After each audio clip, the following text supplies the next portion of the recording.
Welcome to another episode of the Traveling Hoopers podcast. I am your host, Alan Pettigrew, and these two fine gentlemen in front of us can introduce themselves. Go ahead, guys. Once again, Calvin McGowan, always good to be here. And the Nets still can't play defense. We'll talk about that later, though. Okay, what's up? My name is Philip Dixon, aka Phil Nasty, and happy Black History Month. Yeah, that felt like two different moods right there, like in the same. It really did. I'm just getting me. I'm showing my whole, range. You feel me? Assalamu alaikum. That range is mad close to the screen, by the way. Oh, my bad. Sure. But okay, let's go ahead and get to the Nets, who they lost to the Wizards, right? Oh, yes, no, they did. That I'm not necessarily worried about, but Calvin, you seem to be worried about the fact that if they had 147 and 146 points respectively. 146 and 149. I'm looking at it right here. Yeah. I looked at the highlights and kind of kept track of the score. I think everybody stopped trying to play defense about halfway through. Seemed like, because I think at the half they were both in like the 50 points range. But like the concerning thing though, well, aside from the fact that, they lost to the Wizards, is like, okay, here it is. So the thing is, like, as of right now, like, since they got Harden, the Nets' offensive rating has been like 122.6, which would be best in the league and would also be the best of all time so far. Like as of right now. All right. The problem is that their defensive rating is 119.9, which is the worst in the league and would also be the worst defensive rating of all time. And they can't play any kind of defense. There's not really any way around this. Yeah. I mean, it sounds like what we expected, right? More or less. And now for everybody that said, KD's a better player than LeBron. KD plays defense. Okay. Like from these stats from now, I gotta say, okay. Wait, what? Don't play defense. KD's never played defense. I've always thought he's been a middling defender for a while. Like, he's not terrible, but like, if you need him to anchor your defense, you're gonna have problems. You're right. If you need him to just play help defense because he's 7 foot, that's minimal, right? like that's minimal for a guy who's 7 foot. You're right.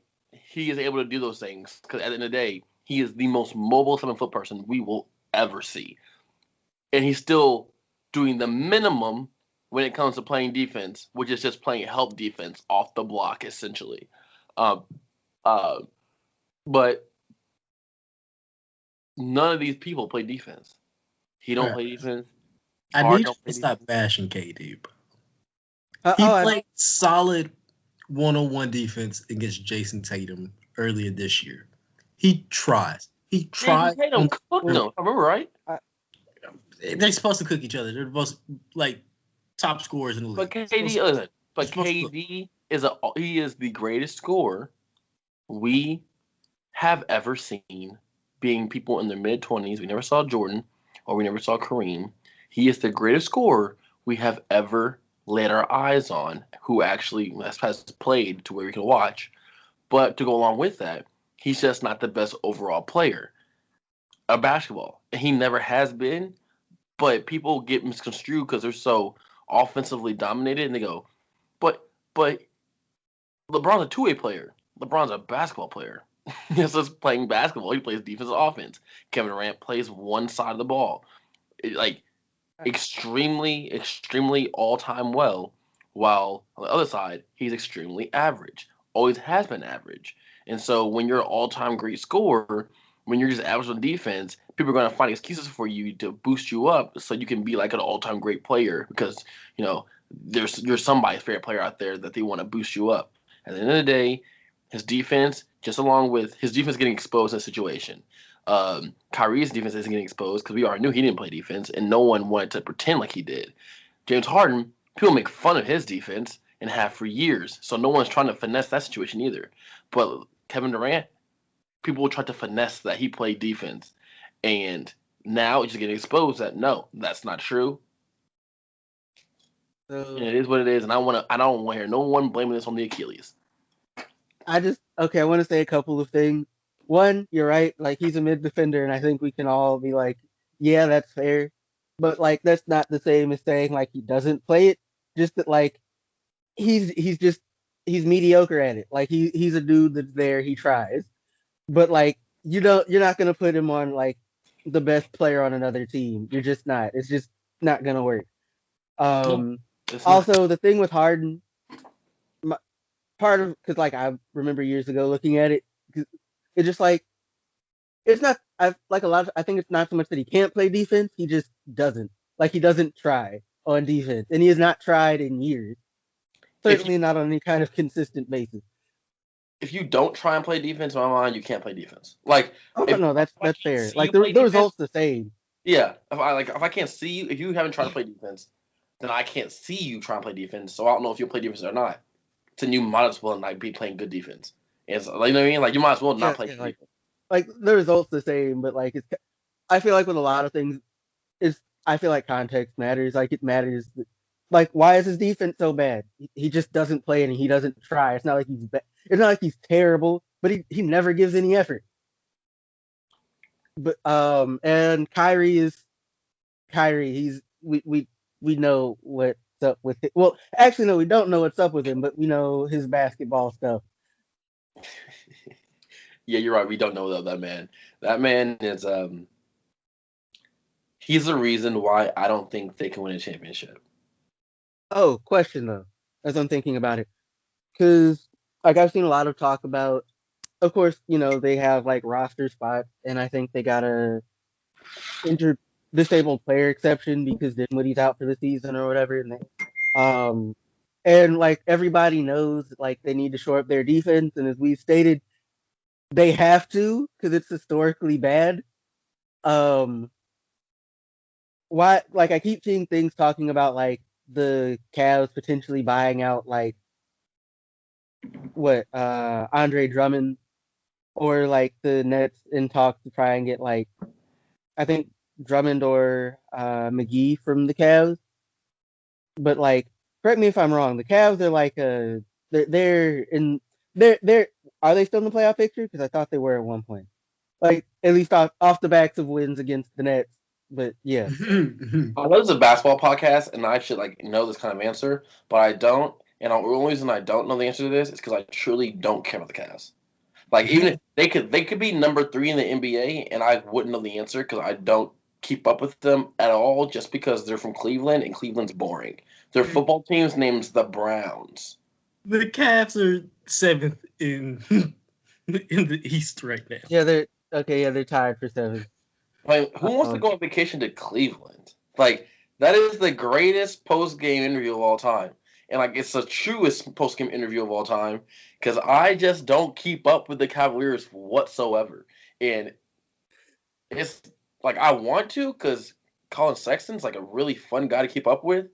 And he's a really, like, fun basketball player to watch, and especially, like, dogs up there, right? And with that being the case, though, it just doesn't – it's just the Cavs. Like, it was hard enough to pay attention when they had LeBron, but now they lose LeBron. I'm just like, nah, I'm good. I mean, in fairness, at least for me, it's kind of easy to pay attention when they have LeBron, but they don't. But no, more to my point. Like, assuming that like they're currently in playoff contention in the East, which is kind of a weird thing to be in because like I think both them, like, they currently have a losing record.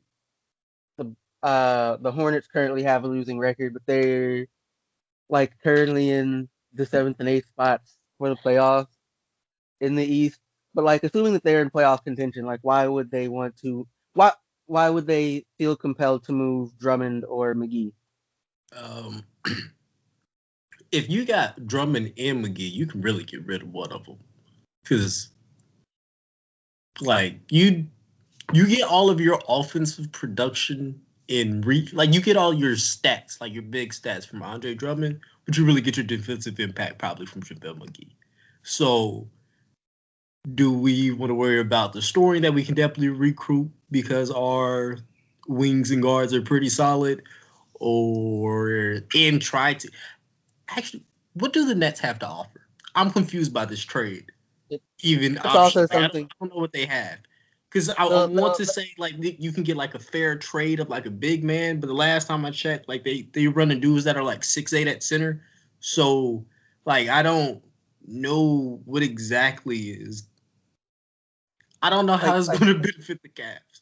Here's the thing. That's something that like the second I thought about it started to confuse me too. It's just kind of like the Nets don't actually have anything that like you would really want if you're the Cavs because like they can't trade any of their picks that they still have, right? And like the ones that they still have are technically like swap options, right?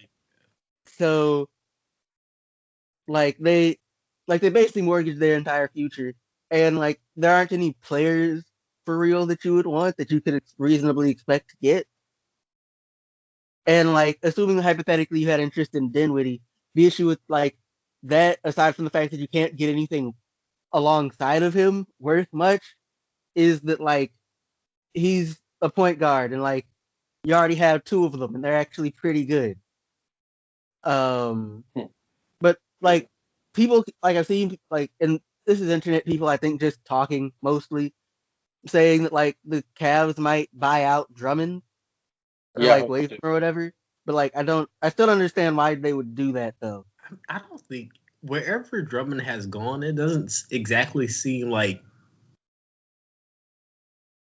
they're not okay with giving him up or like making him go somewhere else. Like he's productive, but but granted, the context. It's the Pistons he was on, and he's never had a really good Pistons team he's been on, and it's the Cavaliers. So I don't think you can blame all that on him. Like a lot of his, you gotta watch the real young in the way like certain like the Detroit Pistons fan base, the way they used to talk about him sometimes. Listen, they not for a man who can go out there, he has been put in situations to where he is a second or third option. Andre Drummond is a man who, he's a glorified garbage player to where he just gets rebounds, putbacks, and hustles and dunks. But like he does it to like the most efficient level you could possibly ask anybody in his position to do, which is 20-20 games, 15-15 games on a regular basis. He is Tristan Thompson, who has an NBA championship to the 10th degree. Like, but the issue is Tristan Thompson's never been in a situation, or he was for like a year or two with the Cavs when they were really, really bad. But Tristan Thompson has never been in a situation to where he is a second or third option. He is the worst option of the starting five or come off the bench or whatever he's doing, and he's just getting putbacks, offensive rebounds, layups, dunks. That's what Andre Drummond does, except he just does it 10 times better, and he does like in a record-breaking. He does it in record-breaking numbers. And I think if you put him in a situation, he's not a player where you run plays for. If KD misses, put back. If he would do what Andre Drummond did, or he would do what Andre Drummond does, but like obviously way better.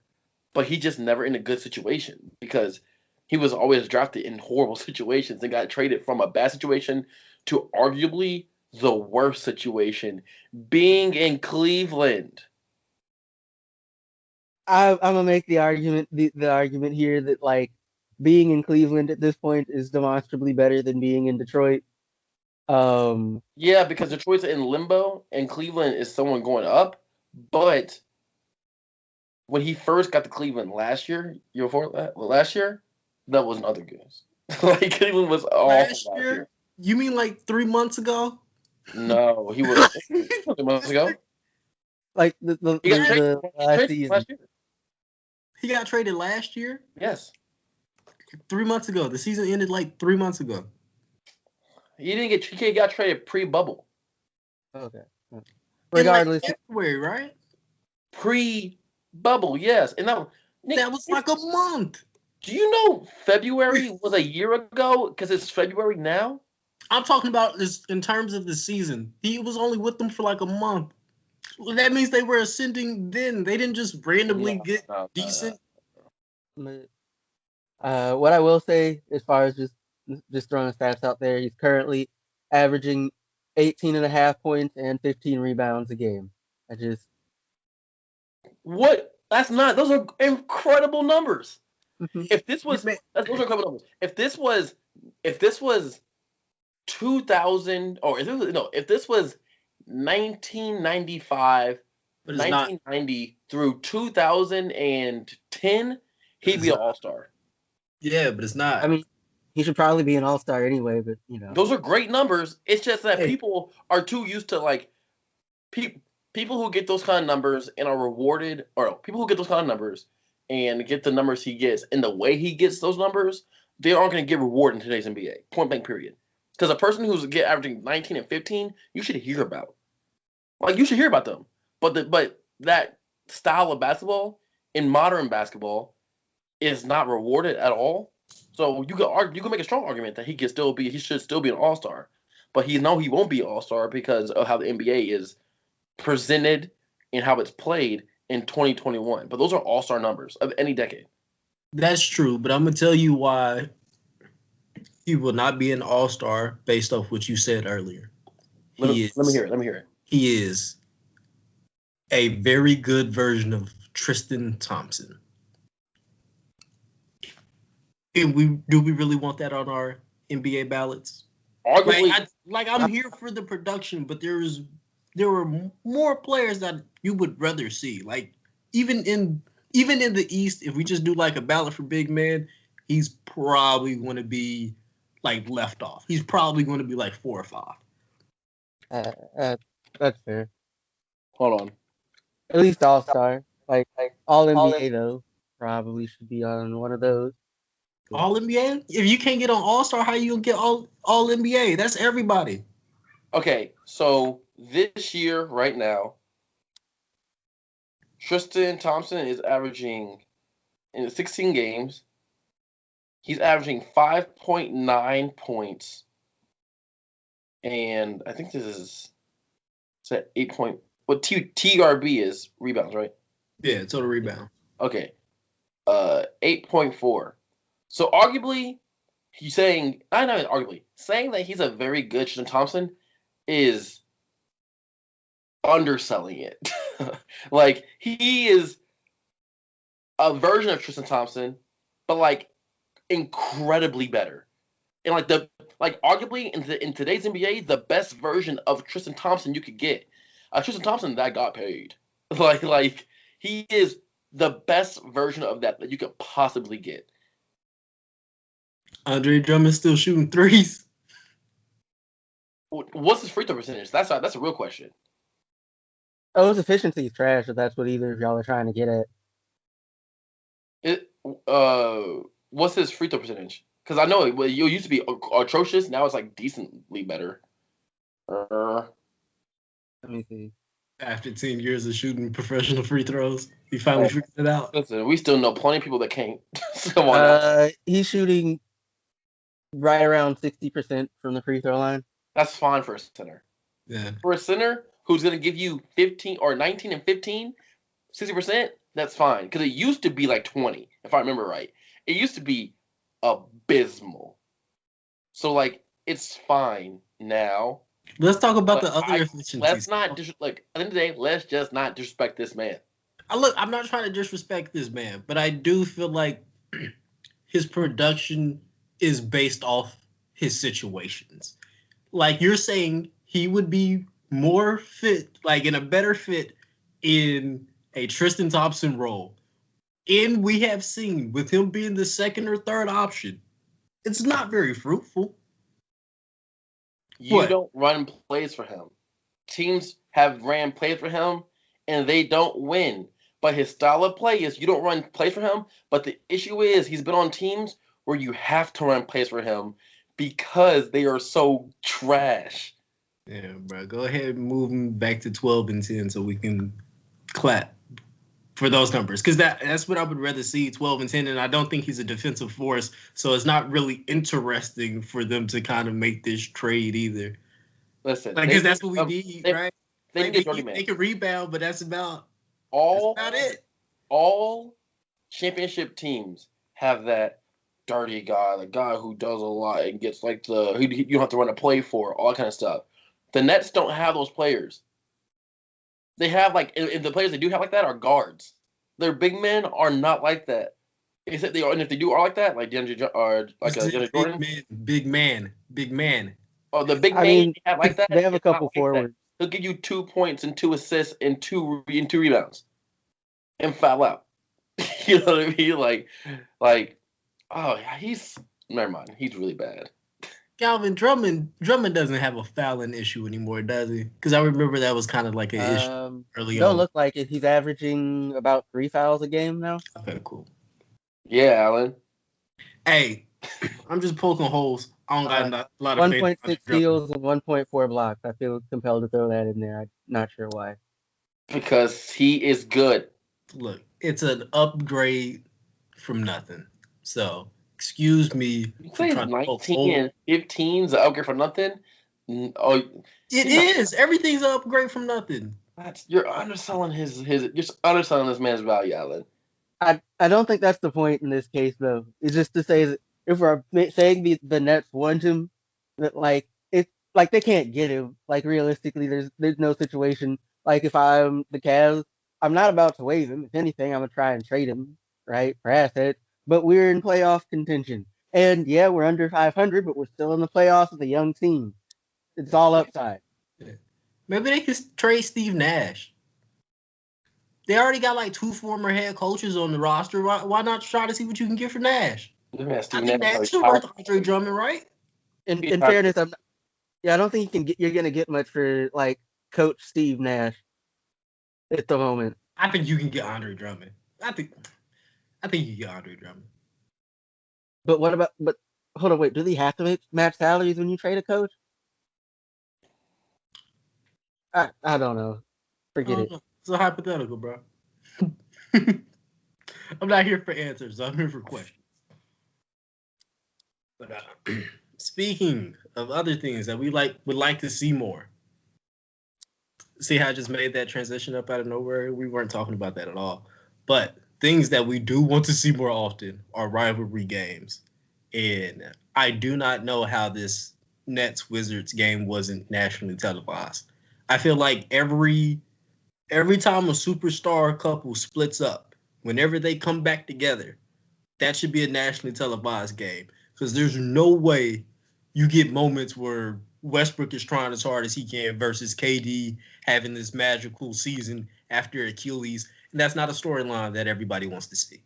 Like, I already know that the Wizards are really bad, but guess what? They're also really entertaining.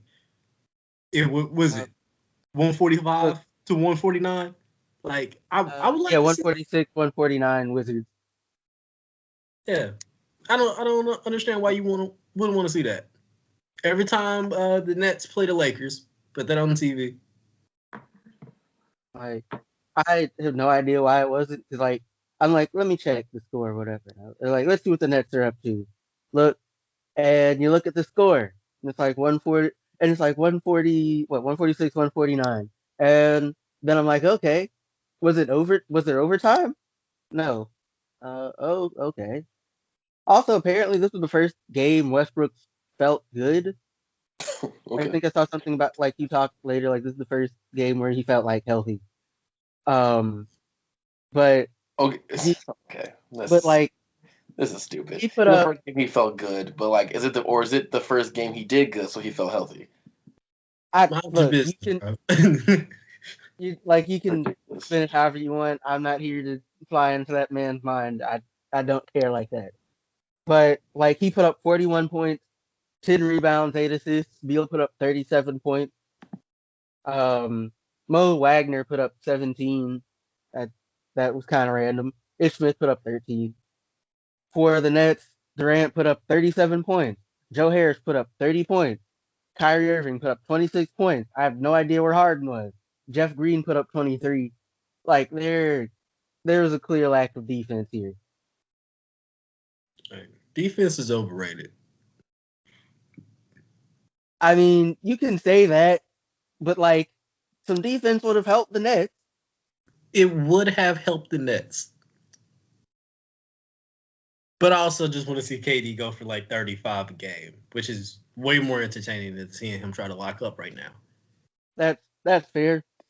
But like it's not like his team would have stopped anybody anyway, so he might as well go for 40 a night. Exactly. I'm very happy with what we're getting, but we need more rivalry games.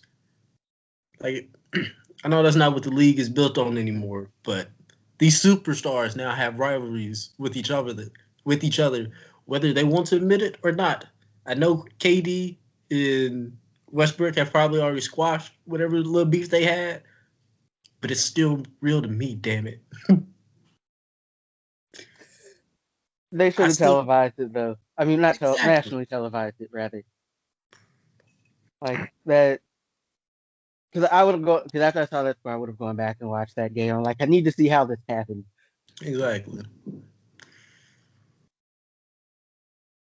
Segueing slightly, from a ridiculous score in a regular game with no overtime, to just scoring in general. There are a lot of dudes averaging 20 20 or more points per game this season. Like a lot. Like it's like 41, I think. Like correction, at least according to Basketball Reference, it's currently 30. If we're being technical, it's currently 38. It increases slightly if you extend it down to 41 because they're averaging, because 19.6 a game is functionally 20 a game. Yeah. Right. But like, why do y'all think that so many dudes are averaging 20 a game? Like, it's a lot more than even a couple years ago. Yeah. I'm not sure. Is it can you read off all of the names? I want to hear if there's like some like anomalies. So like, here's the thing: the person who so far who played the fewest games of these people is Westbrook, and he's played 11. So just in descending order: Bradley Beal, Kevin Durant, Damian Lillard, Joel Embiid, Giannis Antetokounmpo, Steph Curry, Luka Doncic, Jaylen Brown, Trae Young, Zach LaVine, Nikola Jokic, uh, Jason Tatum, C.J. McCollum, Kawhi Leonard, LeBron James, James Harden, Colin Sexton, Zion Williamson, Paul George, Jeremy Grant, Brandon Ingram, Christian Wood, Gordon Hayward. You get the idea. There aren't that Devin Booker, Malcolm Brogdon, Donovan Mitchell, Nikola Vucevic, Julius Randle, AD, Shai Gilgeous-Alexander, Chris Middleton, De'Aaron Fox, Russell Westbrook, Victor Oladipo, Domantas Sabonis, Tobias Harris, Malik Beasley, D'Angelo Russell, Bam Adebayo, DeMar DeRozan, Pascal Siakam. Okay, so I would say for a strong majority of people, you just have to chalk it up to the speed of the game, transitions, and the prevalency of the three-point line. Like a good amount of people, even Joel Embiid shoots a lot of threes. You know what I mean? And like Joel Embiid would get 20 plus points with that three-point line, but a high majority of people shoot a lot of threes, or a significant amount of threes. So I would just chalk it up to that and the speed of the game, which means they could probably get more threes up per game than anybody did previously in previous years. And from now we're seeing because people are analytically bound that it's literally a lot of teams. Like a couple years ago for the Rockets, it was layup or three, and that was just like a anomaly. But now that's becoming more the norm. So we're just seeing that transition to other teams and other players' games as they come out of high school. But of course, like you're gonna have the DeMar DeRozans and like the DeMar DeRozans and the Zions. But we're at the end of the day, those ones on that list are super freak athletes. Like, besides that, everybody else shoots a solid amount of threes. Yeah. So I would just chalk it up to that. But if I could make a basic counter argument, not to say that you're necessarily wrong with some of that, just to kind of peek through, I'm not sure. Well, maybe if it's the difference of I'm not sure. I don't. Maybe it explains it, but I'm not sure it does because it's some of these dudes, it's they shoot the three well, but they don't have high volume. Like Embiid is at just under 3 attempts a game and hits about one of those from behind the arc. Luka Doncic takes a lot of them, but he's been awful from from the 3-point line this season. I think that you just have to. Season. At the end of the day, it's just an eye test, right? You got to know who's a hooper and who's not. And some of these dudes, no matter what, would average 20 points a game. But then there's some of the people on there that you made that with that 3-point line and the excuse me, significance and the volume of threes that the NBA is shooting now, that they wouldn't average that. Like Joel Embiid would average 20 points a game, no matter what. Luka Doncic. Yes. Yeah. For threes. Yeah. I would say he would average. He's arguably better off not taking those threes. I would say he averaged 20 points a game without the threes, right? But a lot of people you can't make that argument for. Yeah. See, Philip, I don't know if you can make the argument for Chris Middleton, to tell you the truth. No, because Chris Middleton was a good amount of threes. Chris Middleton was getting into that 20 point per game before he became real deadly with the threes. But he was getting into it. But he was significantly over 20 points a game, though. You got a point. See, I was hoping Jeremy Grant would bail me out because he's averaging 24 points a game right now.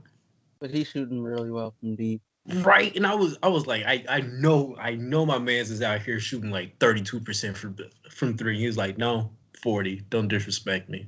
Yeah, he's been shooting crazy. He's been shooting crazy good for the last couple of years. This is why he makes the big bucks for the Pistons in Detroit. Actually, look, Detroit games are fun to watch. I'm not gonna lie to you. Of course they are. You know, Derrick Rose, Blake Griffin, Jeremy Grant, fun to watch. At least make it fun if you're gonna lose, right? Yeah. Sorry, Blake Griffin gets a lot of hate that I don't enjoy. He's apparently fallen off the cliff. He has fallen off the cliff, though. Look at the stats. What are his numbers? All right, give me a second. Because most people. Okay, you got it up now. Just about. Okay, I tried. Okay, so this season, so far, he's averaging 12 points, 5 rebounds, 4 assists. Number one. What were you saying? You?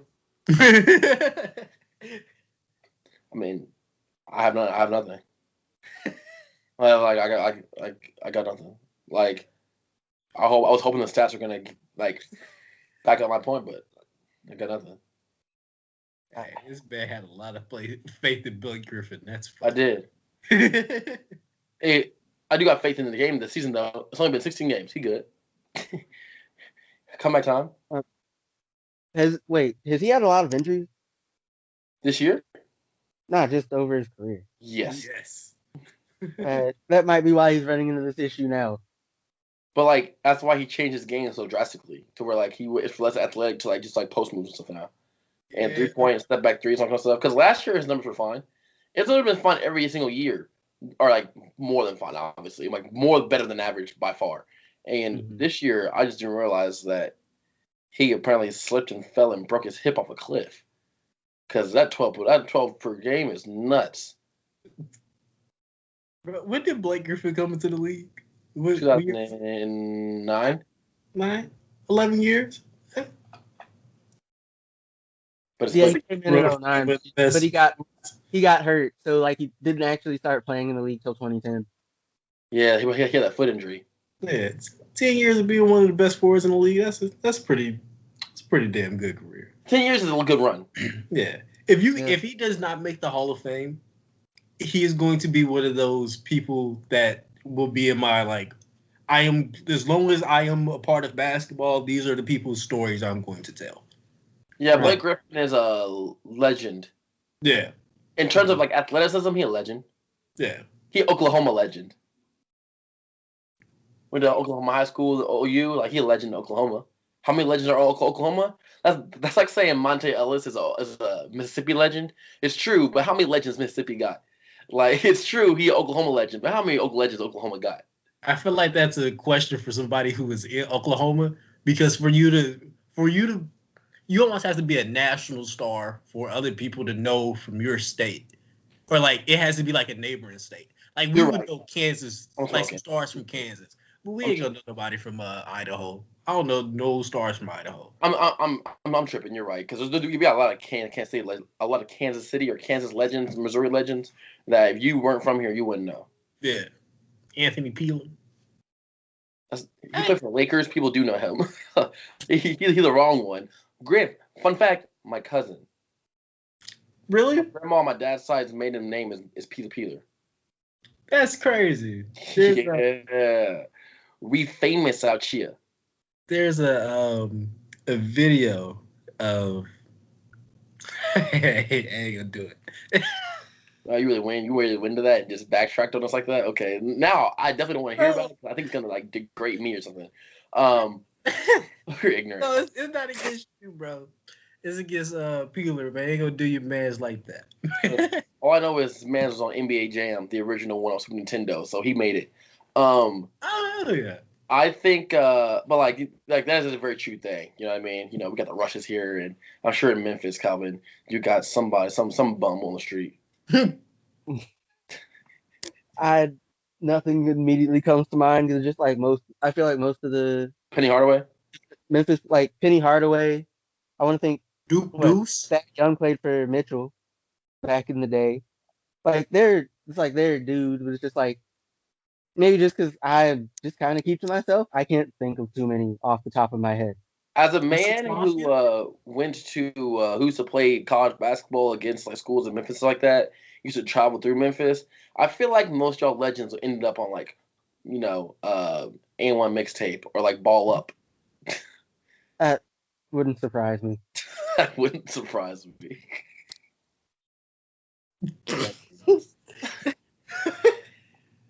Oh, real quick, I actually saw this while you guys were talking about something I didn't know, man. Did you see that Dennis Smith Jr. has requested to play in the NBA G League bubble? Yes. I did not. No. Yeah, he has logged 7 straight DNPs and is eager for reps and an opportunity to demonstrate he's still an NBA prospect. You want to talk about a fall off? I think that is he's trying to show people that he's an NBA prospect. Like I feel like he was dunking on people last year, but maybe that's the issue. He was only dunking on people and nothing else. I mean, it is what it is, bro. When you it happens. Sometimes you run into a wall. Sometimes you can't shoot. For the Knicks, have you seen the Knicks this year? Because that's what he's playing for. Yeah, I have no interest. Then they're playing well. like they're legitimately playing well this year, and RJ Barrett's doing well himself. Like he's doing where people thought he would be doing. Outside of Obi Toppin, I honestly don't really care about the Knicks at all. I usually don't either. But like nothing against them. It's just I usually don't pay attention either because for obvious reasons. I think you guys articulate that already. And but for a team that is called the Knicks and a team in 2021 that's coached by Tom Thibodeau, I was positive they were going to be trash. And it's just surprising to me that they're not. Like, it's just surprising to me that they're not trash. And I was like, okay. But, like, once again, I think Tom Thibodeau has a track record with, like, young talent and not established talent. But, like, he's been in 2 places where he's a head coach, and that's been the case for Chicago and here as of right now, because it could easily change after 16 games in a season. But then in Minnesota, it was the opposite of that. But he also had a mentally weak Andrew Wiggins and as Jimmy Butler showcased to us all, a mentally weak Karl Anthony Towns, which I actually kind of like Karl Anthony Towns, but he just got buoyed by Jimmy Butler, and it made me not love him as much as I did beforehand. So I love him, but not nowhere near to the level I did beforehand. But like, so I think like the combination of just like a young, mentally strong, young group like team is like the perfect combination for a Tom Thibodeau to like really do his thing, because that Bulls team was really good in the head, and this Knicks team seems to be that exact same way. But that's such a specific type of player you need to find, because unfortunately players soft. You know what I mean? Especially nowadays, players, like, it is what it is. Players just soft sometimes, and it's hard to find. But apparently in the Knicks they found it. If I'm like, just, I don't know. I feel weak, like oddly compelled to defend Wiggins just a little bit, because Why? he's apparently been playing good defense, like for the He trying. He happy. No, yeah, for Golden State. Like, he so, happy. like, and so, like, my only argument is not even, it's just like, maybe it's just, I'll put it like this. Maybe, I'm not sure about whether or not he's mentally weak. Maybe he's just kind of like, you don't want him as your top dog, if you will. Like, You're obviously not a Kansas fan, or else you would hate that. He I'm is not at all. I'm not like at all. if you're a Kansas fan, you have a different type of like relationship with this man, or a KU fan. But That's not true. Because if I'm a KU fan, I love Andrew Wiggins. I root for him every year for him to figure it out. You a hater. I'm not a hater. I just Kansas fans who are haters. You I'm don't not a hater. I just 5 stars. I'm not a hater. I just don't forget. That's my issue. Like, I just don't forget how this man played Stanford. He was boo boo, and Andrew Wiggins was not supposed to be a great defensive stopper. Andrew Wiggins was supposed to be the next big thing. Like he's fine now, playing good defense. Like I've seen the stats. Like, he's playing legitimately good, like top 5, top 10 defense of like individual players in the league. Like, he's playing really, really good defense. But he was not supposed to be a really good defender, and that's his like claim to fame. He was supposed to be the Kawhi Leonard, Paul George type. You know what I mean? Like with that game, but with way more athleticism. But it just never came to start on be. the defensive end. So what? Like, Your games don't start on the defensive end. Yeah, but on the offense, you could go, here, take this ball. Well, except in the playoffs for playoff P. But like, And after years. excluding that, but like in Indiana, Paul George was killing the playoffs. You go, here's this ball, score. They score, free throw line, and then D up your best player on the other end of the court. Andrew Wiggins was ideally supposed to be this. So like, he was not now, but like, how many years has he been in the league? 7 now? Yeah. 7 years? So I'm glad he's there now. I'm glad he's finally getting some like shine now. In like some way, shape, or form. But, fall from grace. but like, here's the thing, though. Here's the thing, if I may. Like, first, just starting with like talking about Paul George, right? Is just like, the thing with Paul, ignoring for a second that like dudes like Paul George and Kawhi Leonard weren't supposed to be what they are, but like, Paul George had defense figured out before he had offense figured out. And why? And like, the thing, and like, even as we talk about Wiggins' offense, it's like, yeah, he's averaging, like, it's not his best season, like, from a pure numbers standpoint offensively, but it's his most efficient season. Like, he's shooting better than he has at any other point in his career. Right? It's not a surprise though when you got Steph on your team. Like, I'm glad it's just context. It is what it is. But he got Steph on his team, so I'm glad he's finally tapped into the good in basketball that he has not yet, or he has. Just say you're a hater and move on. Just say you're a hater, move on. I'm not a hater. Like, I'm not a hater. You a hater. Keep it moving, How? bro. How? Like, I'm a hater. It's just like, 'Cause you here's want like, I guess if we're gonna make the argument that you're a hater, more or less comes down to is just like, because like it's like at this point, like we can argue as to why Wiggins is arguably playing the best basketball of his entire career, regardless of the fact that the scoring numbers aren't as high as they have been in some seasons in the past. And you just kind of like, I guess the hater part comes in with kind of just discounting it. It's like, yeah, like he's like, because he's playing with Steph, but it's like to start the season, he was playing terribly. Like he was, the first couple games, he was hot. He was ass. Was Like, he? I wasn't sure if he was or not because oh, the I first couple thought he games, was terrible. I remember kind of follow him and Kelly Oubre yeah, were just dude. we're playing terrible basketball. And Wiggins got better. I'm not sure if Oubre did. I haven't followed. Issue. Yeah, like but Wiggins like kind of figured it out. I don't know what happened behind the scenes to help him figure it out, but he figured it out, and he's been putting up good numbers scoring wise and playing good defense. And maybe it's one of them things that some of it is like your environment, it's sometimes if you get stuck in ruts and whatever, it's good to just get a change of scenery. And maybe that's all it needed. And in this case, the scenery is surrounded by one of the smartest defenders to ever play the game, and Steve Kerr, who is a mediocre coach, but is Who? decent enough at figuring out how to use Whoa. Who's the smart defender to play the game? one of the smartest defenders to ever play Draymond Green. Like, we're not going to get into your Draymond Green hate. Yeah, keep it to you. Leave it for right now. Because we already have like 3 episodes of you hating on Draymond for like an hour and a half.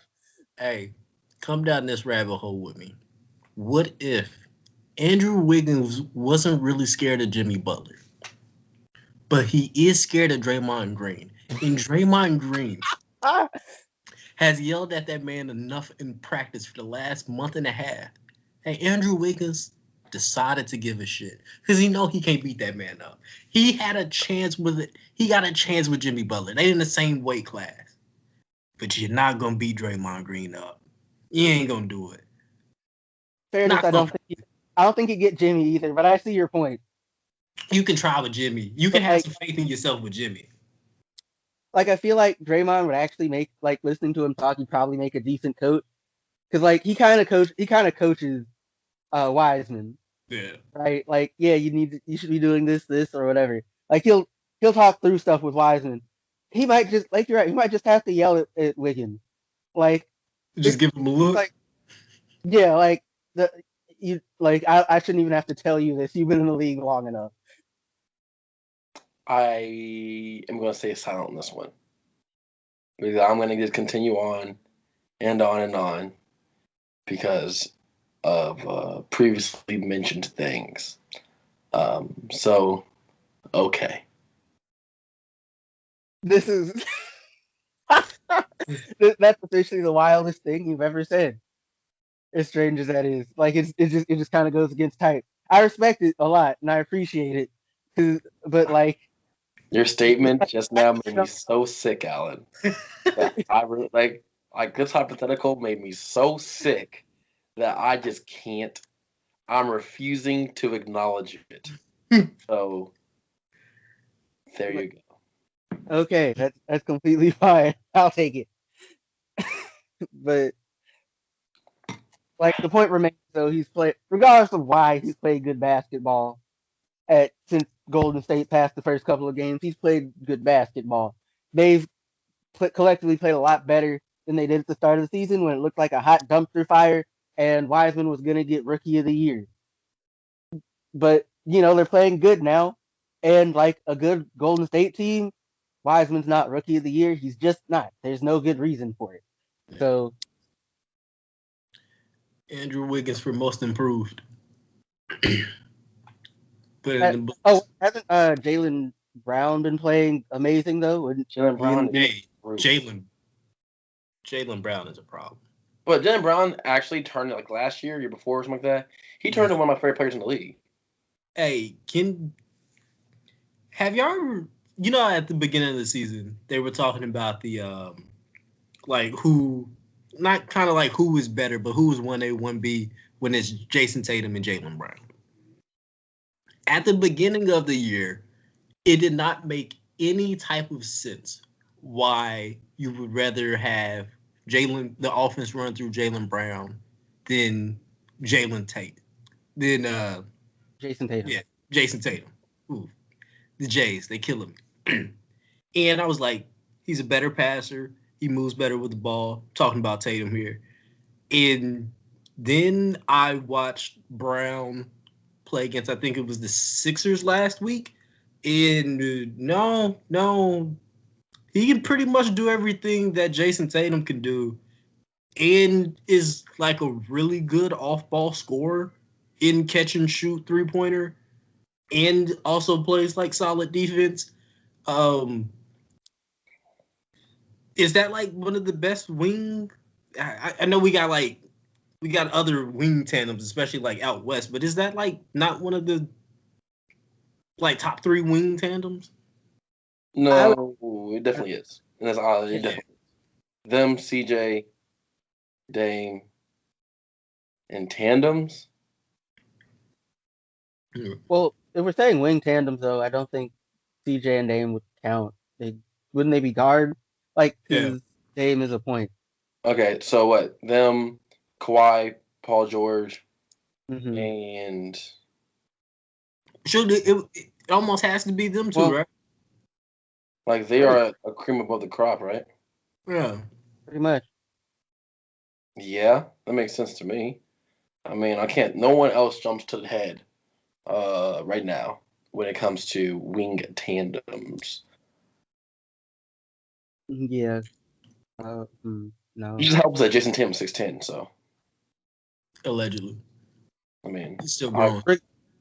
But Jaylen Brown, another player who figured out defense first, who wasn't supposed to be as good as he is offensively. Not that hard. At all. Yeah, he figured out defense first. I wonder why somebody else couldn't. This boy, he did not. That's got nothing to do with us, though. So I know what. What am I? Just I called it wondering why someone else couldn't figure out defense. Oh, you heard that? Yes. Oh, my bad. I didn't mean for everybody to hear what I said. Well, it's okay.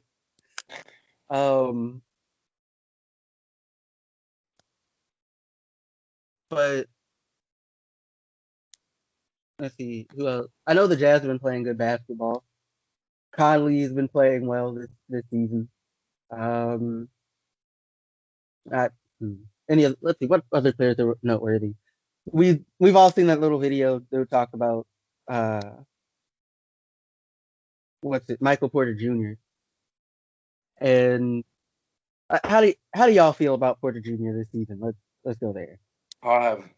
See where my NBA League Pass is. I can't watch Denver games because they're too close and they're on a very specific Fox affiliation, and I can't watch Oklahoma City games for the exact same reason.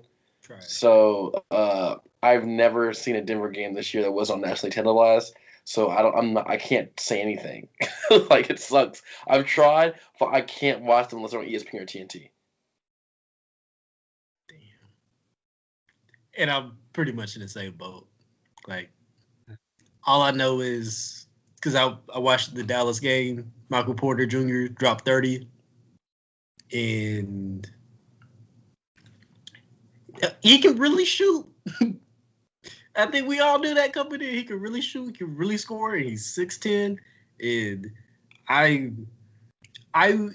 it's weird that I wish he wasn't on the Nuggets where we could just kind of. I almost wish he was on like a boo-boo team so we could get the. No, you don't want to put no Zach LaVine kind of conversation because Zach LaVine is nice, but he's on a trash Bulls team, so he gets no credit at all. But that's what I want to see what Michael Porter Jr.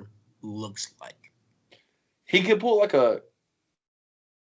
Kawhi to where like they have a lot of good players around him, but they still rises up to a situation kind of like how Kawhi had Ginobili and Parker and Tim Duncan. Like Michael Porter Jr. Granted, he's not Kawhi in terms of like defensive presence, but in terms of just like starting off in like a smaller role and then eventually building up. But the issue is everybody around him is young too. Exactly. So eventually they're gonna have to trade. Eventually the Nets are gonna be forced to trade 2 of them at least because they have too many young assets that are like good. Harris, Murray, Jokic, Porter Jr., Bobo. They're gonna trade some of these people because there's too many to go around because someone's gonna want to get paid. And as soon as you pay someone doesn't get paid. So, do you have to trade Bobo? Because I don't think Bobo is ever going to actually play enough minutes where we can all we wouldn't make fun of an NBA GM for making a big move for Bobo. I mean, I don't think you can get a first round pick out and put Bobo in. What'd you say? Trade Paul Millsap, keep Bobo. Why? Well, one, like, why would anybody want to take Paul Millsap? Like, that's the first question. I think he has 1 year in this. I think he's on a 1-year deal. Yeah, Paul Millsap is still getting buckets. He's still solid. I'm not saying he's bad. I'm just saying he's old. In like NBA years, the man is a dinosaur. Look, people were taking Andre Miller for years, so I'm not trying to, I can't assume why a GM would or would not take somebody because we've seen a lot of situations. Some Cassell was like getting passed around in a basketball sense for years. You know what I mean? And fair. I have no idea what the thought process is to like an old veteran. I don't know. If you want to be expert at that, look at who all the Nets drafted and where they went after they got that Paul Pierce, Kevin Garnett trade. But I mean, like the issue though, like if you're gonna be like in put bowl, it's just like the thing is if you trade, like is my understanding of how they're currently set up. If you assuming hypothetically you trade Millsap, which you still might not want to do because like he's the only old dude on the squad, pretty much. Yeah. So like but if you trade him or move him, like do whatever with him, the person you put in his spot is Porter Jr. at the moment. It's not Bobo. Like Bobo still has that very serious like issue of like the man is like a stick figure made flesh. Yeah. I don't think that's gonna change.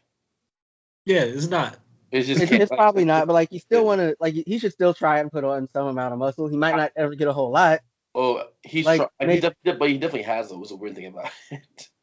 Have you seen him like for years? He definitely has put on muscle. It just doesn't look like anything because he's still as big as a water bottle. Bro, I'm telling you, he got that Chet Holmgren body. Ain't no type of meal plan, no amount of working out. That's you. Man, this man probably eating breast chicken all day, every day, and still look like that. Bro, you know they got him on like a 3,000 calorie thing. He's like, I'm tired of eating. Like, but it tastes Coach good. over here feeding him. Eat.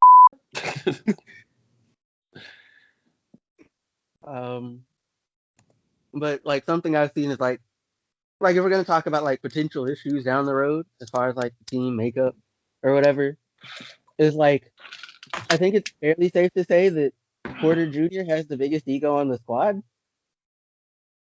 Hey, guess what? In the playoffs last year, it did wonders for him.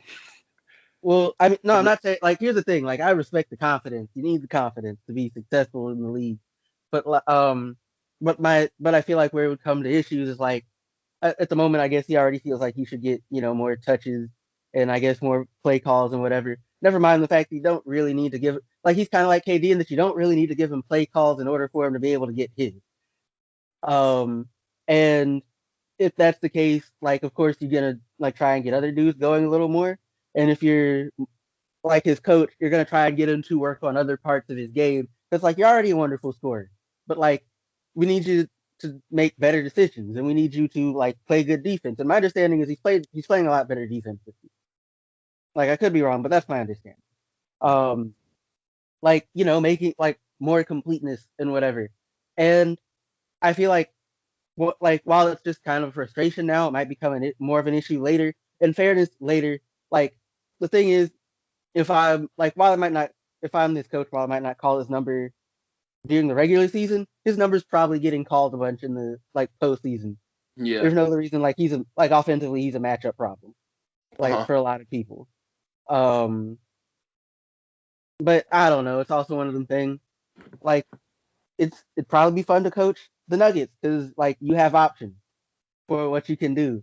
Like you can try out Porter Jr. You can try out um Murray. You can try out whoever. Like you have options for who you put on the floor and you can adjust.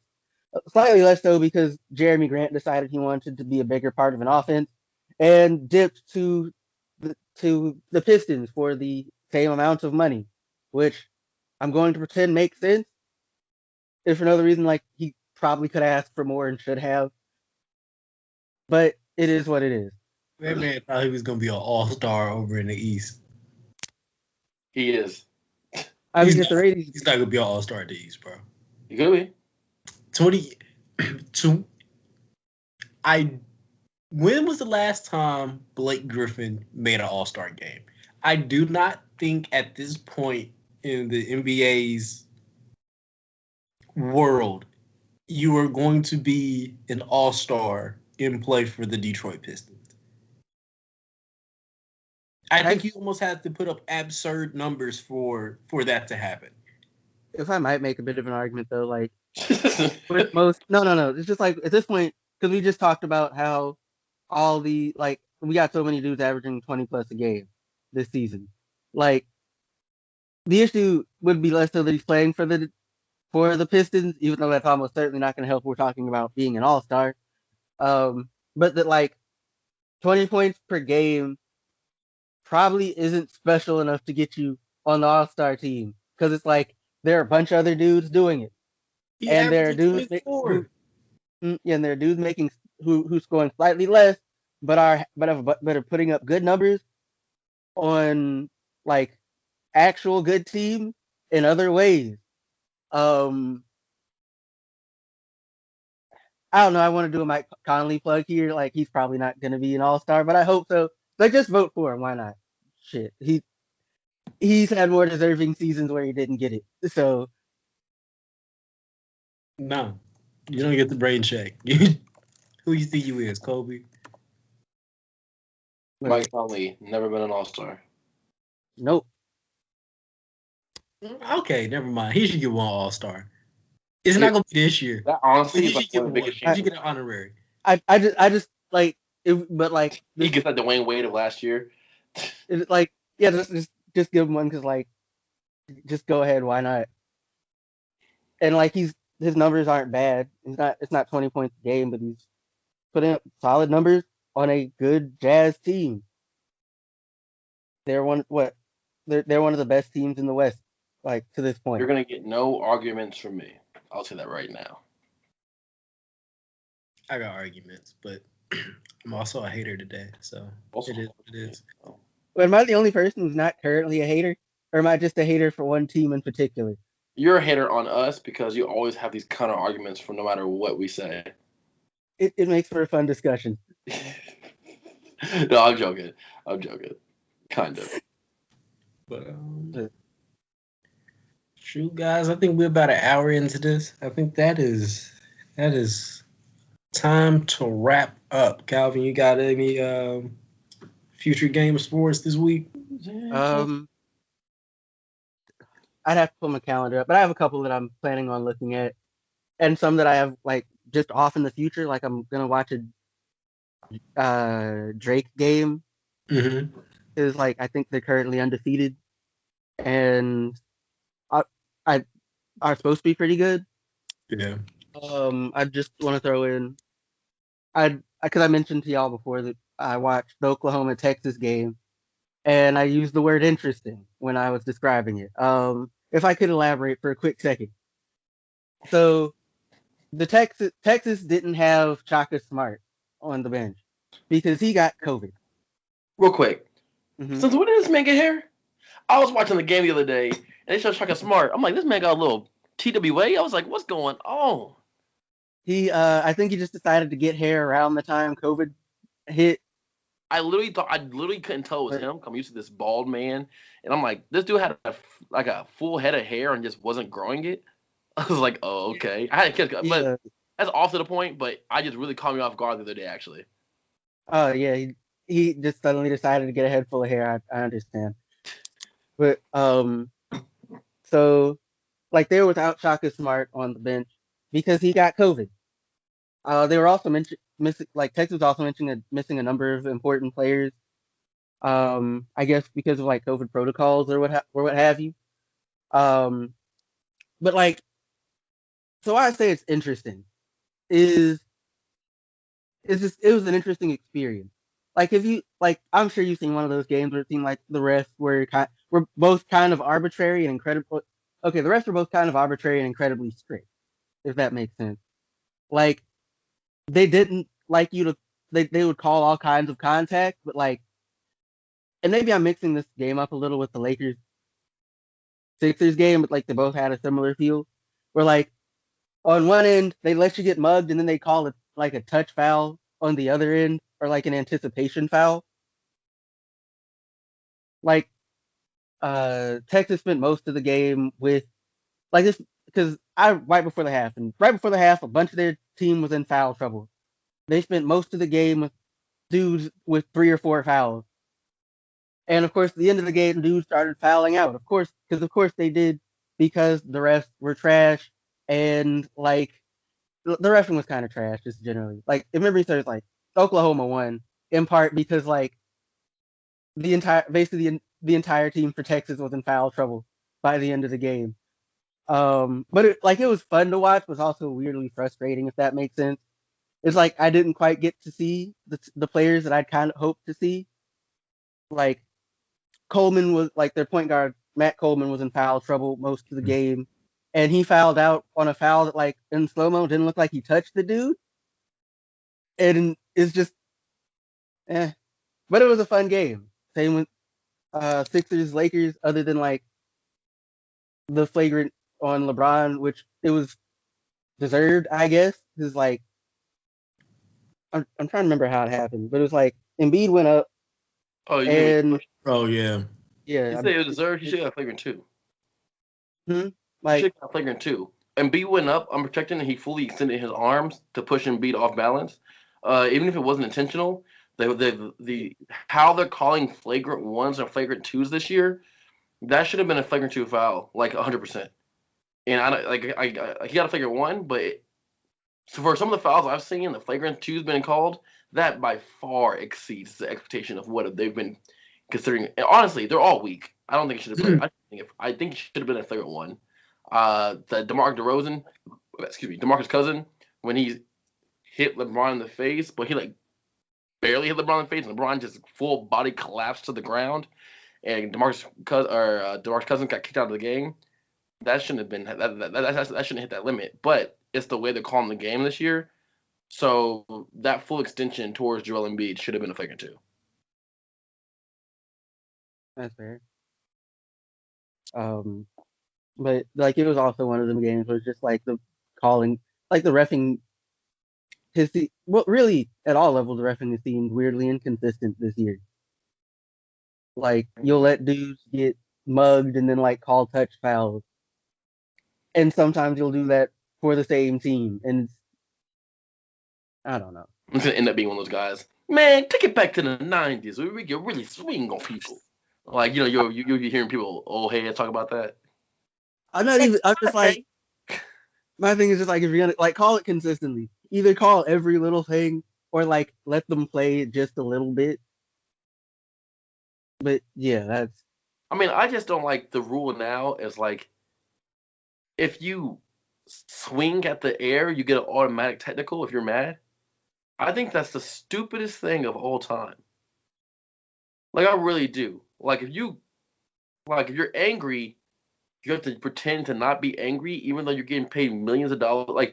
Like if you foul a game, or a trash call gets called against you, and there's more of an opportunity for you to foul the game, that's stats are gonna go down.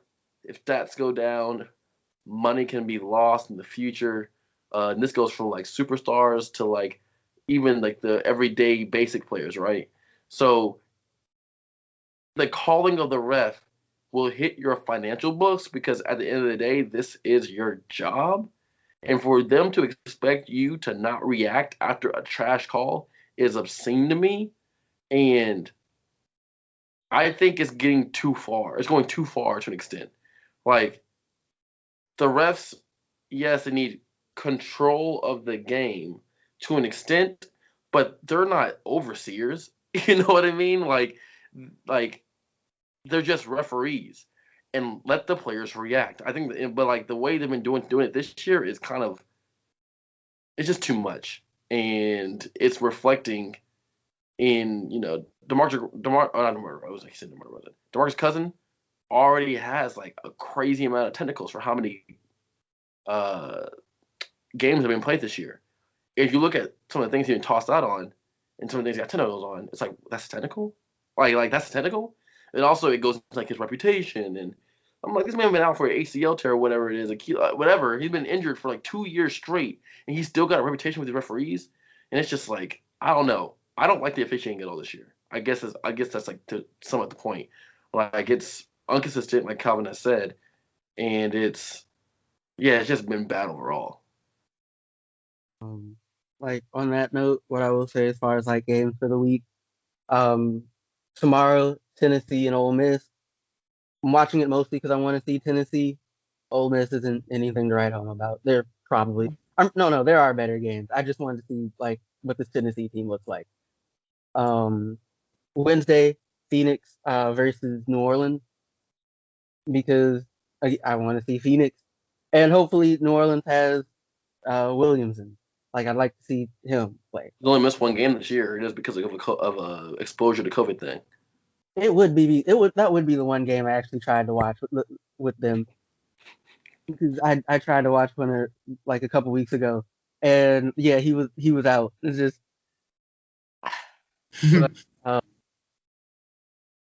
women's game, South Carolina versus Auburn.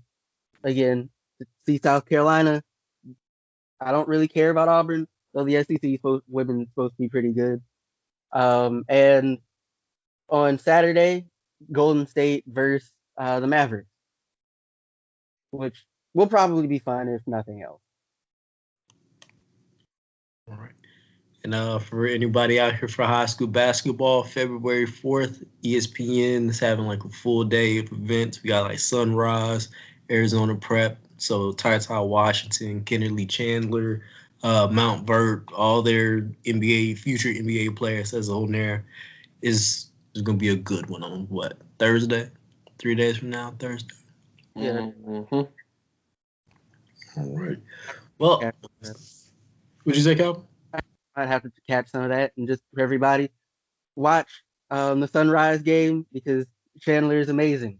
But like, y'all probably won't pay him any attention. Just look at his box score after. And just enjoy the game.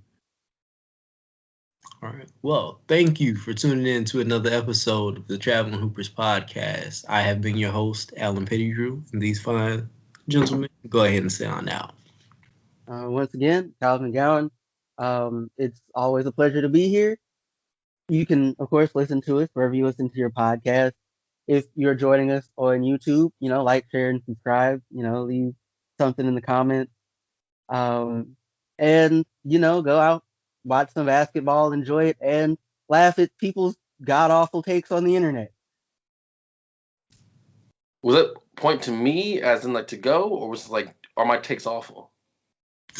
Oh, no, this is about you. Oh, I was about to be like, dang, Alan, what did I do to you?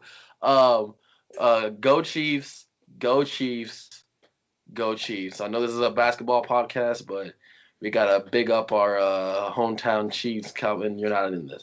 We gotta big up our Kansas City Chiefs for the Super Bowl this week. No, we have a crazy good quarterback. Like, that's all I gotta say about that.